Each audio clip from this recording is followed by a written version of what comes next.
Siswa SMK di Tulang Bawang berinisial Ro, 16, warga Kampung Kibang Pacing, Kecamatan Menggala Timur, Kabupaten Tulang Bawang, ditemukan tak bernyawa di areal kebun sawit.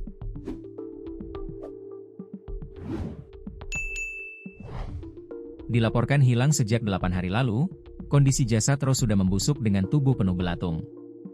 Lokasi penemuan jasad korban berada di kebun sawit Kampung Cempaka Jaya, Kecamatan Menggala Timur, Tulang Bawang, Kamis, 11 Desember 2025. Kasat Reskrim Polres Tulang Bawang AKP Noviarif Kurniawan mengatakan, Ro dilaporkan hilang oleh keluarganya.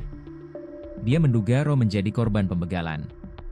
Korban diduga menjadi korban pembegalan karena yang bersangkutan masih pakai seragam sekolah, kata Noviarif, Minggu, 14 Desember 2025. Menurut Noviarif, polisi masih melakukan penyelidikan lebih lanjut. Pihaknya belum dapat memastikan motif pembunuhan tersebut. Kami belum mendapat pastikan peristiwa tersebut apakah pembegalan atau motif lainnya. Kami belum bisa menyimpulkan dan saat ini masih didalami, beber Noviarif. Ia mengatakan, korban diduga kuat korban pembunuhan karena sepeda motor dan ponselnya hilang.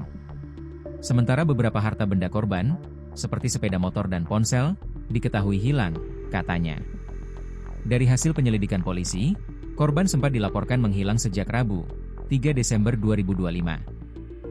Ketika itu, korban terakhir terlihat mengendarai sepeda motor Honda Vario. Apakah ini pembegalan atau motif lain? Belum bisa kami simpulkan. Masih kami dalami, katanya. Sebelumnya seorang mandor perkebunan sawit menemukan jasad korban tergeletak di kebun dengan kondisi membusuk. Mandor tersebut mencium bau busuk saat melintas dalam area perkebunan.